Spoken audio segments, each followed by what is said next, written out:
Hello students, कैसे हैं आप सब लोग। उम्मीद करती हूँ सब अच्छे होंगे और स्वस्थ होंगे। मैं Meena Rana ICT virtual class में आपका स्वागत करती हूँ। स्टूडेंट्स, हम पढ़ रहे हैं क्लास 10 की हिंदी। हिंदी में हम आज की क्लास में सूरदास के पदों को रिवाइज करेंगे, इसका रिवीजन हम करेंगे।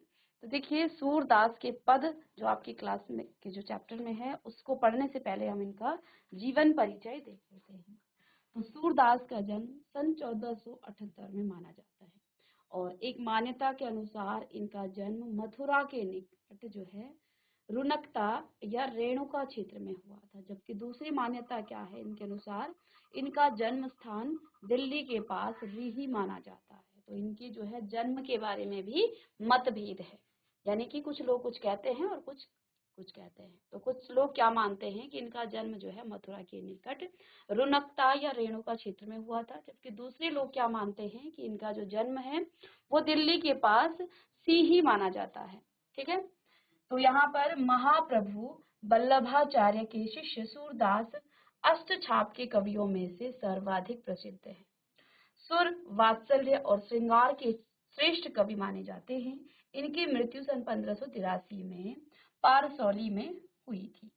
अब देखिए, इनके जो हैं कुछ इनके यहाँ पर महत्वपूर्ण ग्रंथ हैं, जिनमें सबसे जो इम्पोर्टेंट उनका है यहाँ पर सूर सागर हो गया, साहित्य लहरी और सूर सारावली।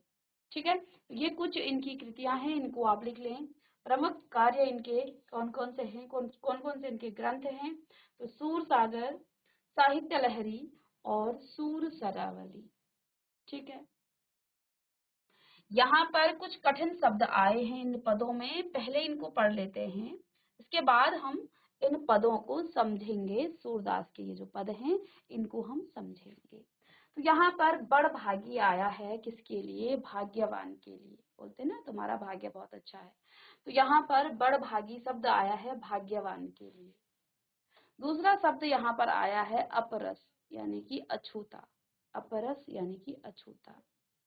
तगा यानी कि धागा। पुरैन पात कमल का पत्ता, पुरैन पात कमल का पत्ता। माह यानी कि मैं, पाँव यानी कि पैर, बोरयू डुबोया हुआ। इन शब्दों को लिखें। परागी मुग्ध होना, परागी शब्द का अर्थ है मुग्ध होना। आधार यानी कि आधार। आवन होता है आगमन। विरहिणी वियोग में जीने वाली। हुति यानी कि थी, हुति का मतलब थी। जीता ही ते, जीता ही ते जहां से, जहां से। उत का मतलब उधर। मर्यादा, मर्यादा को कहा जाएगा। न लही यानी कि नहीं रही। जकरी का मतलब हो जाता है रटती रहती है, जकरी का मतलब रटती रहती है। सु का मतलब हो जाता है वह। इसके बाद व्याधि शब्द आया है, व्याधि का मतलब रोग। करी का मतलब होगा। तिनहि उनको, तिनहि उनको। व्याधि रोग, करी यानी भोगा, तिनहि यानी कि उनको। ठीक है, ये कुछ कठिन शब्द हैं। आइए सूरदास के इन पदों को पढ़ेंगे और फिर इसके अर्थ को जानेंगे। तो पहली पद में जो पहला यहाँ पर 4 पद सूरदास ने आपको आपके जो सिलेबस में है 4 पद यहाँ पर दिए हुए हैं। तो पहला पद है जिसमें सूरदास जी कहते हैं, उधो तुम हो अति बड़ भागी, उधो तुम हो अति बड़ भागी। अपरस रहत स्नेह तगाते, अपरस रहत स्नेह तगाते। नाहिन मन अनुरागी। पुर इन पात रहत जल भीतर, पुर इन पात रहत जल भीतर। तारस देह न दागी। यूं जल माह तेल की गागरी, बूंद न ताकऊ लागी। प्रीति नदी में पाँव न बोरेऊ, दृष्टि न रूप परागी। सूरदास अबला हम भोरी, गुरु चाटी जू पागी। यहाँ उद्धव और गोपियों का प्रसंग चल रहा है। जब श्री कृष्ण द्वारिका चले जाते हैं और गोपियां श्री कृष्ण के विरह में जो है रात दिन परेशान रहती हैं, उसके बाद कृष्ण के जो मित्र हैं उद्धव, वो जो है गोपियों के सामने आकर के ये संदेश देते हैं कि अब जो है आप योग कीजिए, आप साधना कीजिए, आप कृष्ण प्रेम को छोड़ दीजिए। ठीक है, तो इस प्रकार का संदेश देने के बाद गोपियों ने क्या कहा उद्धव से कि हे उद्धव, उद्धव तुम हो अति बड़भागी, अपरस रहत स्नेह तगाते, नाहिन मन अनुरागी, पुरइन पात रहत जल भीतर, तारस देह न दागी, ज्यों जल माह तेल की गागरी, बूंद न ताको लागी, प्रीति नदी में पाँव न पोरो, दृष्टि न रूप परागी, सूरदास अबला हम भोरी, गुर चाटी ज्यों पागी। अब यहाँ पर जो है गोपियां उद्धव को व्यंग कस रही हैं। व्यंग किस प्रकार का है? व्यंग कैसे कसा जाता है? जब आपको किसी को कुछ बातें सुनाना चाहते हैं लेकिन उसको जो है बहुत अच्छे उसमें बोलते हैं कि हाँ आपने बहुत अच्छा काम किया है। कई बार आपके पेरेंट्स भी जो है आपके जैसे आपके मार्क्स कम आ जाते हैं तो क्या बोलते हैं, अरे बहुत अच्छा, बहुत अच्छे मार्क्स लाए हैं, तो वो होता है व्यंग कसना। ठीक है, तो यही व्यंग यहाँ पर उद्धव को गोपियां कस रही है। इस पंक्ति में, इस पद में क्या कह रही हैं? उद्धव तुम हो अति बड़भागी, हे उद्धव तुम बड़े ही भाग्यशाली हो, तुम बड़े ही भाग्यवान हो। क्यों ऐसा कह रही हैं? अपरस रहत स्नेह तगाते, नाहिन मन अनुरागी, पुरइन पात जलत जल भीतर, तारस देह न दागी। तुम प्रेम सागर श्री कृष्ण के साथ रहकर भी कृष्ण के प्रेम में तुम जो है नहीं पड़े, तुम श्री कृष्ण का प्रेम तुम्हें छू नहीं पाया, तुम जो हो क्या हो, बड़े भाग्यशाली हो। अब यहाँ कहती हैं पूरन पात रहत जल भीतर, जिस प्रकार कमल के जो पत्ते हैं वो जल के भीतर रहते हैं लेकिन जल उसको स्पर्श नहीं कर पाता है, तुम प्रेम सागर श्री कृष्ण के साथ रहने के बाद भी तुम्हें जो है कृष्ण का प्रेम, कृष्ण की भक्ति तुम्हें छू नहीं पाई, इसलिए तुम क्या हो, बड़े ही भाग्यवान हो, बड़े ही भाग्यशाली हो। ठीक है, पूरे इन पात रहत जल भीतर, और ऐसे भाग्यशाली हो जिस प्रकार से कमल के पत्ते जल में रहते हैं लेकिन जल उसे स्पर्श नहीं कर पाता है, उसे छू नहीं पाता है, उसी प्रकार तुम भी हो। ज्यों जल माह तेल की गागरी, बूंद न ताको लागो, जिस प्रकार से तेल की जो जिस पर परत हो, तेल की जो है लपेट, जिसको तेल से जो है क्या किया गया हो, किसी गागरी को जो है, गागर को क्या कर दिया गया हो, तेल की जो है उस पर लेप लगाया जाता है और उसको यदि हम सागर में या किसी पानी के बर्तन में उसको डुबो भी दें, बूंद न ताको लागी, लेकिन तेल क्योंकि पानी को छू नहीं पाता है इसलिए जो है उस गागरी को फिर जो है पानी छू नहीं पाता है। तुम ऐसे प्रीति नदी में पांव न बोल, तुम बड़े ही भाग्यशाली हो, तुमने प्रेम नदी में अपने पांव और दृष्टि भी उधर नहीं डाली, यानी कृष्ण के प्रेम में, कृष्ण भक्ति में तुम नहीं पड़े। ये जो है एक तरफ से कहने का उनका तात्पर्य ये था कि तुम जैसा दुर्भाग्यवान कौन है, तुम कृष्ण के साथ रहकर भी कृष्ण को नहीं पा पाए, कृष्ण के प्रेम को नहीं समझ पाए, कृष्ण भक्ति को नहीं समझ पाए। तो ये जो है गोपियां उन्हें व्यंग कस रही है कि तुम बड़े ही भाग्यशाली हो। फिर आगे उन्होंने क्या कहा है, सूरदास अबला हम भोरी। सूरदास जी ने क्या कहा कि गोपियां कहती हैं कि हम तो अबला नारियां हैं, और किस प्रकार हैं, हम क्या करें, हम बेचारी जो हैं ऐसे जैसे जिस प्रकार से गुड़ पर चींटी लगती है, और कई बार आपने देखा होगा गुड़ पर वो चींटियां मरी भी रहती है, उस पर चिपक कर वो मर भी जाती है। अब यहाँ पर कहने का तात्पर्य यहाँ इतना है कि तुम हमें जो योग साधना दे रहे हो, तुम हमें जो है भक्ति का या जो है यहाँ से योग साधना के लिए कह रहे हो, वो व्यर्थ है, क्योंकि हम उस चींटी की तरह है, चाहे हमारी मृत्यु हो जाए लेकिन हम उस गुड़ पर जो है चिपके रहेंगे, यानी कि हम कृष्ण को छोड़ने वाले नहीं हैं। ठीक है ना? तो यहाँ पर इसी बात को इस पद में गोपियों और उद्धव का ये यहाँ पर क्या चल रहा है, वार्तालाप चल रही है। और अब अर्थ आप इस प्रकार से लिख लें, इन पंक्तियों में गोपियां उद्धव से व्यंग करती हैं और कहती हैं कि तुम बहुत ही भाग्यशाली हो जो कृष्ण के पास रहकर भी उसके प्रेम और स्नेह से वंचित हो। लेकिन वास्तव में ये व्यंग था, ये बात जो कह रहे हैं व्यंग का मतलब कि वो जो है उन्हें कह रहे हैं कि तुम जो है बड़े दुर्भाग्य वान हो, तुम्हारा दुर्भाग्य है जो कृष्ण के साथ रहकर भी तुम उनके स्नेह से वंचित हो। ठीक है, तुम कमल के उस पत्ते के समान हो जो रहता तो जल में है परंतु जल में डूबने से बचा रहता है। जिस प्रकार तेल की गगरी को जल में भिगोने पर भी उस पर पानी की एक बूंद नहीं ठहर पाती है, ठीक उसी प्रकार तुम श्री कृष्ण रूपी प्रेम की नदी के साथ रहते भी हो, रहते हुए भी उसमें स्नान करने की बात तो दूर, तुम पर तो श्री कृष्ण प्रेम की एक छींट भी नहीं पड़ी।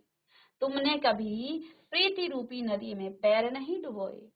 तुम बहुत विद्यावान हो इसलिए कृष्ण के प्रेम में नहीं रंगे, परंतु हम भोली भाली गोपिकाएं हैं इसलिए हम उनके प्रति जो है ठीक उस तरह से आकर्षित हैं जैसे चींटियां गुड़ के प्रति आकर्षित होती हैं। हमें उनके प्रेम में हम जो हैं उसके उनके प्रेम में लीन है। उसी प्रकार से जो है जैसे गुड़ जो है चींटी पर चिपकी हुई रहती है, ऐसे ही हम कृष्ण प्रेम में क्या है, लीन है। इसलिए तुम हमें ये जो योग साधना का संदेश दे रहे हो ये हमें तुम मत दो। ठीक है, तो आप इसका अर्थ लिखेंगे कि इन पंक्तियों में गोपियां उद्धव से, तो यहाँ गोपियों ने उद्धव से व्यंग किया है। क्या कहा है कि तुम बड़े ही भाग्यशाली हो तो कृष्ण के पास रहते हो लेकिन कृष्ण प्रेम और स्नेह से वंचित हो। तुम कमल के उस पत्ते के समान हो जो रहता जल में है लेकिन उससे डूब से वो बचा रहता है। जिस प्रकार तेल की जो गगरी है उसको जल में भिगोने पर उस पर पानी का प्रभाव नहीं पड़ता है, उस पर पानी का कोई असर नहीं पड़ता है। ठीक है, तुम श्री कृष्ण के प्रेम रूपी नदी के साथ रहते हुए भी उसमें स्नान करने की बात तो दूर, उसमें तुम अपने प्रेम की जो है एक छींट भी नहीं पड़ी तुम पर। तुमने कभी प्रीति रूपी नदी में पैर नहीं डुबोए हैं। तुम बहुत विद्यावान हो इसलिए तुम जो है कृष्ण के प्रेम में नहीं रंगे हो, परंतु हम भोली भाली जो गोपिकाएं हैं इसलिए हम उनके प्रति जो है ठीक उसी तरह से आकर्षित हैं जैसे चींटियां जो है गुड़ के प्रति आकर्षित होती हैं, हम भी श्री कृष्ण के प्रति इसी प्रकार से आकर्षित हैं। ठीक है, अब यहाँ दूसरा पद क्या है? दूसरा पद, दूसरे पद में गोपियां और उद्धव के बीच जो प्रसंग ये चल रहा है, जो ये वार्तालाप चल रही है, ये क्या बात कर रही है? तो अब देखिए, मन की मन ही माझ रही, कहिए जाय कौन पे उधो, ना ही परत कही अवधि असार आस आवन की, तन मन बिथा सही। अब इन जोग संदेशनि सुनि सुनि विरहिन विरह दही, चाहती हुती गुहारि जितहि, तै उर तै धार बही। सूरदास अब धीर धरही, क्यों मर जाद न लही। ठीक है, अब यहाँ पर देखिए क्या कहा है। इन पंक्तियों में गोपियों ने उद्धव से कहती हैं कि उनकी मन की बात तो मन में ही रह गई। कौन सी बात? यानी कि वो कृष्ण से, क्योंकि वो कृष्ण प्रेम में व्यथित हैं, वो कृष्ण के लिए विरह में हैं। तो अब क्या कह रही हैं कि कृष्ण ने तो अब स्वयं आने के बजाय तुम्हें यहाँ भेज दिया, अब हमारे मन की जो बात है वो मन में ही रह गई। वे कृष्ण से बहुत कुछ कहना चाहती थी, कौन? गोपियां, परंतु अब वे नहीं कह पाएंगी। वे उद्धव को अपने संदेश देने का उचित पात्र नहीं समझती हैं और कहती हैं कि उन बातों को वो सिर्फ कृष्ण से ही कहनी है, किसी और से कहकर संदेश नहीं भेज सकती हैं। आगे उन्होंने बताया है, गोपियों ने, वे कहती हैं कि इतने समय से कृष्ण के लौट कर आने की आशा में हम जो है क्या हैं, हम जो है आधार मानकर तन मन और हर प्रकार से विरह की ये व्यथा सह रही थी कि एक दिन कृष्ण आएंगे। ठीक है, ये सोचकर कि वे आएंगे तो हमारे सारे दुख दूर हो जाए, परंतु श्री कृष्ण ने हमारे लिए ज्ञान योग का जो ये संदेश भेजा है वो भेजकर हमें और दुखी कर दिया है। हम विरह की आग में और भी जलने लग गई हैं। क्यों? क्योंकि हमें आस थी, उम्मीद थी कि कृष्ण आएंगे और हमारे विरह को, हमारे दुख को कम करेंगे। लेकिन तुम्हारे आने से लगता है अब कृष्ण ने हमें जो है भूल चुके हैं। अब हमारा जो विरह है वो और भी क्या हो गया है, हम और भी ज्यादा दुखी हो गए हैं। हम विरह की आग में और भी जलने लगी हैं। ऐसे समय में कोई अपने रक्षक को पुकारता है। देखिए जब हम बहुत दुखी होते हैं तो गोपियां क्या कह रही हैं कि जब हम कोई भी मनुष्य बहुत दुखी होता है तो वो अपने इष्ट को बुलाता है, अपने आराध्य को पुकारता है, ठीक है, अपने रक्षक को वो बुलाता है। तो ऐसे समय में कहती हैं कि हम अपने रक्षक को पुकारता है, कोई भी जो है ऐसे समय जब वो विरह में हो, बहुत दुखी हो। परंतु हमारे जो रक्षक हैं, जो हमारे भगवान हैं, वही आज हमारे दुख का कारण है। क्यों? क्योंकि हम उम्मीद में बैठे हुए थे, हम ये सोच करके कि कृष्ण आएंगे और हमारे दुख दूर करेंगे। लेकिन आज कृष्ण ने ये संदेश भेजकर हमें और दुखी कर दिया है। हमारे दुख का कारण ही कृष्ण है। हे उद्धव, अब हम धीरज क्यों धरे, कैसे धरे, और जब हमारी आशा का एकमात्र जो तिनका था वो भी डूब गया है। ठीक है, आगे गोपियां उद्धव को समझाती हैं कि प्रेम की भी एक मर्यादा होती है, और प्रेम की मर्यादा क्या है? प्रेम के बदले प्रेम ही दिया जाना चाहिए। पर कृष्ण ने तो हमारे साथ छल कर दिया है। हम कृष्ण से प्रेम करती रही, कृष्ण की भक्ति करती रही, लेकिन उन्होंने ये मर्यादा उल्लंघन कर दिया है। क्यों? हमें योग साधना का संदेश दे करके उन्होंने इस मर्यादा, प्रेम की जो मर्यादा है उसका उल्लंघन किया है। ठीक है ना? तो इसका आप अर्थ भी लिखेंगे और साथ में आप इस पद के साथ आप अर्थ को समझ लीजिएगा। मन की मन ही माझ रही। अब उद्धव से जो गोपियां हैं वो क्या कह रही हैं कि हमारे मन की बात तो मन में ही रह गई। कही जाए कौन पे उद्धव, ना ही परत कही, अवधि असार आस आवन की, तन मन बिथा सही। अब इन जोग संदेश सुनि सुनि विरहिनी विरह दही, चाहती हुती गुहार जितहि ते, उर तय धार बही, सूरदास अब धीर धरही, क्यों मर ज्यादा न लही। तो यहाँ पर श्री कृष्ण को जो है दोषी बताते हैं। कौन? गोपियां। वो बताती हैं कि उन्होंने तो प्रेम की भी मर्यादा नहीं रखी। हम कृष्ण को तन मन से प्रेम करते रहे और कृष्ण ने हमें योग साधना भेज करके हमें और जो है दुखी कर दिया है, व्यथित कर दिया है। हम बहुत दुखी हैं। हम अपने इष्ट को पुकारना चाहती हैं इस समय में, क्योंकि देखिए जब अब बहुत दुखी होता है कोई भी तो वो अपने इष्ट को बुलाता है, अपने रक्षक को की जो है वो पुकार करता है। हम तो वो भी नहीं कर सकती है, क्योंकि यहाँ हमारे इष्ट ही हमारे दुख का, हमारे विरह का कारण है। तो अब हम जो है, अब देखिए हम धैर्य भी कैसे रखें? धैर्य तो तब रखा जाता है ना। देखिए कृष्ण ने भी क्या किया है, हमारे साथ छल कर दिया है, क्योंकि उन्होंने प्रेम की मर्यादा ही नहीं रखी। प्रेम की एक मर्यादा होती है कि प्रेम के बदले प्रेम दिया जाना चाहिए, लेकिन कृष्ण ने जो है हमें योग संदेश भेज करके हमारे साथ छल किया है। ठीक है, तो चलिए इस पद का भी आप यहाँ से इसका अर्थ लिखेंगे। तो इस पंक्ति में गोपियां उद्धव से कह रही हैं कि उनके मन की जो बात है वो मन में ही रह गई। वे कृष्ण से बहुत कुछ कहना चाहती थी, लेकिन वे नहीं आ पाई। उन्होंने जो है आपको यहाँ भेज दिया है। ठीक है, कहती हैं कि हमारे मन की जो बात है उसको हम आपसे नहीं कहेंगे और संदेश में नहीं बताएंगे। वो एक जो है उद्धव को उस संदेश का पात्र नहीं समझती है। क्यों? क्यों नहीं समझती हैं? क्योंकि वो जो है प्रेम की भाषा जानते ही नहीं है। इससे पहले पद में उद्धव को उन्होंने क्या कहा था कि तुम तो बड़े भाग्यशाली हो, जबकि ये व्यंग था कि जब तुम प्रेम की भाषा ही नहीं पहचानते हो, तुम इसके पात्र ही नहीं हो, तो तुम किस प्रकार से इस भाषा को, इस प्रेम संदेश को वहां कृष्ण तक पहुंचाओगी।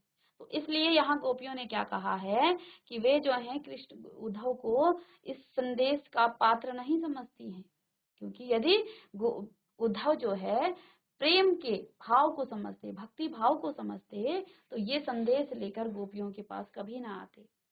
ठीक है, तो इसलिए उन्होंने कहा है कि आपको हम जो है उचित पात्र नहीं समझती हैं, और क्या कहती हैं कि उन्हें बात सिर्फ कृष्ण से ही करनी है और किसी को कहकर संदेश नहीं भेज सकती हैं। वे कहती हैं कि इतने समय से कृष्ण के लौट कर आने की जो आशा है, जो मन में उनका विश्वास है, उसको हम ले करके जो है अपने तन मन और हर प्रकार से विरह की ये जो व्यथा है वो सह रही थी। लेकिन ये सोचकर वो आएंगे, हमारे सारे दुख दूर हो जाएंगे, ऐसा वो सोच रही थी अभी तक। परंतु श्री कृष्ण ने हमारे लिए ज्ञान योग का जो संदेश भेजा है, हमें और भी दुखी कर दिया है। हम विरह की आग में और भी जलने लगी हैं। ऐसे समय में कोई अपने रक्षक को पुकारता है, परंतु हमारे जो रक्षक हैं वही आज हमारे दुख का कारण है। हे उद्धव, अब हम जो है धीरज क्यों धरें, हम धैर्य क्यों धरें? कैसे धरें जब हमारी आशा का जो एकमात्र तिनका है वो भी डूब गया। प्रेम की मर्यादा है, प्रेम के बदले प्रेम ही दिया जाए।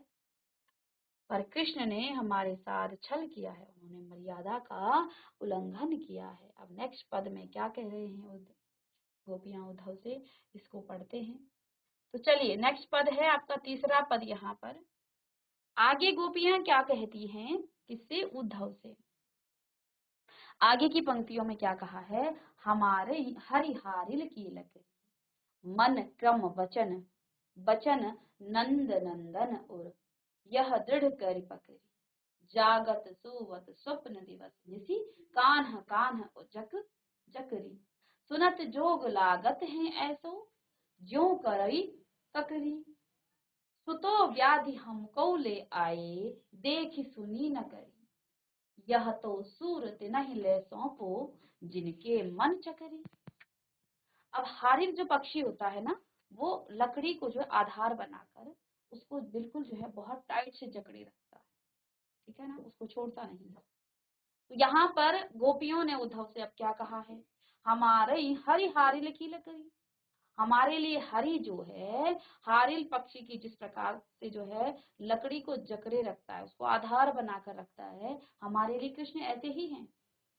हमने जो है मन, वचन, क्रम, नंद नंदन और सबसे जो है कृष्ण को ही पकड़ लिया है, कृष्ण का ही हमने आश्रय ले लिया है। हम जागते सोते स्वप्न में, दिवस में, रात में, दिन में कान्हा कान्हा ही जगते रहते हैं, उसका ही गुणगान करते हैं, उसी को जो है जपते रहते हैं। सुनत जोग लागत है ऐसो। अब जो है वो उद्धव को क्या कह रही हैं कि हे उद्धव सुनो, तुम्हारा जोग जो तुम योग साधना का संदेश लाए हो वो हमें ऐसा लगता है। सुनत जोग लागत है ऐसो, ज्यों कड़वी ककड़ी, जैसे कड़वी ककड़ी होती है ना, दिखने में बहुत जो है अच्छी लगती है, लेकिन जब उसको खाया जाता है तो पूरा मुंह जो है कड़वा हो जाता है। तो क्या है, कहती हैं कि हमें तुम्हारा जो ये योग साधना है, योग संदेश है, वो हमें कड़वी ककड़ी की तरह ही लग रही है, वही हमें ये प्रतीत हो रही है। तू तो व्याधि हमको ले आए, देखी सुनी न करी, इसको तो ना हमने कभी सुना है, ना इसको हमने कभी भोगा है, ये हम नहीं जानते हैं। ये जो योग साधना का तुम संदेश लाए हो, इसको हमने ना कभी देखा है, ना सुना है, और ना ही हमने इसको भोगा है। यह तो सूरत नहीं लहसों को। अब सूरदास जी कह रहे हैं कि जो गोपियां हैं वो उद्धव से कह रही हैं कि ये जो योग साधना है ये उसको सौंपो जिनके मन चक्री, जिनका मन चंचल हो, उन्हीं को ये योग साधना का संदेश तुम भेजो। ठीक है, तो आइए इसका एक अर्थ आप किस प्रकार से लिखेंगे। अर्थ तो यही है जो दिखाया है, अपने शब्दों में लिख सकते हैं। साथ में यहाँ पर देखिए कैसे आप अर्थ को लिखेंगे। तो आइए देखिए, इन पंक्तियों में गोपियां कहती हैं कि कृष्ण उनके लिए हारिल की लकड़ी हैं। जिस तरह हारिल पक्षी लकड़ी के टुकड़े को अपने जीवन का सहारा, अपने जीवन का आधार मानता है, उसी प्रकार गोपियों के लिए भी कृष्ण क्या है, जीने का एक आधार है। गोपियों ने कहा है, उन्होंने मन, क्रम, वचन, नंद बाबा के पुत्र श्री कृष्ण को ही अपना मान लिया है, यानी कि अपने मन से, वचनों से, अपने कर्मों से कृष्ण को ही अपना लिया है, जो कि नंद बाबा के पुत्र हैं। गोपियां कहती हैं कि वे जागते हुए, यानी कि उठते ही, सोते हुए, दिन में, रात में, स्वप्न में, हमारा रोम रोम कहती हैं कृष्ण नाम जपता है। उन्हें उद्धव का ये संदेश कड़वी ककड़ी के समान लगता है।